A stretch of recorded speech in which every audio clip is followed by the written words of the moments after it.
So changing out your chainring is very, very simple. First things first, we'll take an 8mm Allen key and we are going to take out this center bolt right here. That will give you access to the threads so we can install the crank puller. After we take out that bolt, we're going to take our crank puller and very carefully install it into the crank. This should go in super smooth. Please be careful not to cross thread this. If it gets cross threaded and you pull out all the threads, these cranks are a pain to get off. After the crank puller is installed, fully turned in, we can take a 16mm wrench on this particular one. Some of them are different, but this one takes a 16mm wrench. And we are just going to turn in this right here. And what this does is applies pressure to the bottom bracket while holding the crank in place, pulling it off the tapered spindle.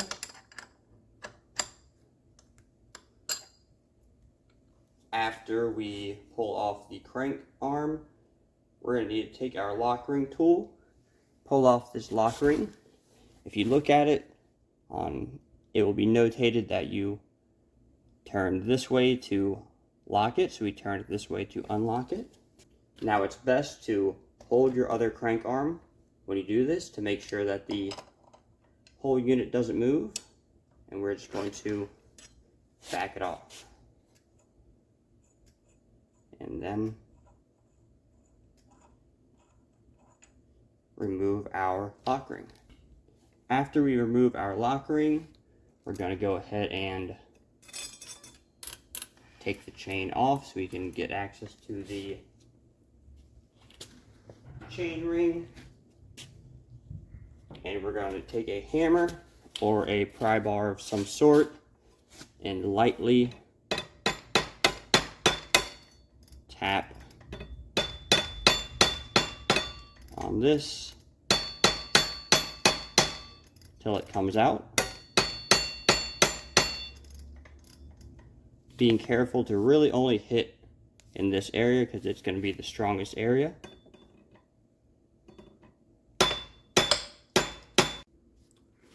Once we've gotten it loose, we can go ahead and take it off.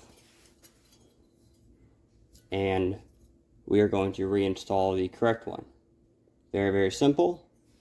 Just slide the new one back in its place. We're going to take the lock ring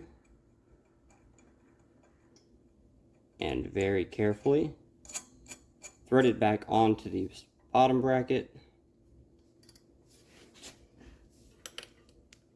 We're going to reinstall the chain.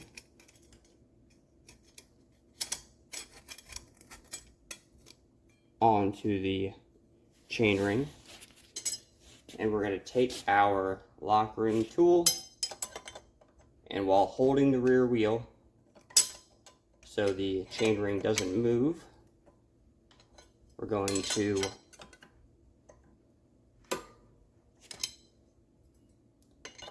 go ahead, turn it back on, and right here it says we're going to crank it down to about 35 Newton meters. After we put our lock ring back on, we're going to go ahead and put back our crank arm on, making sure that it is on the bike the opposite way of the opposite crank. So on this one, the opposite crank is going down. So we're going to install this one facing up. And then put back our 8mm Allen key bolt and screw it in. This bolt here is actually what pushes the crank arm back onto the spindle. So we're going to want to make sure we get this good and tight.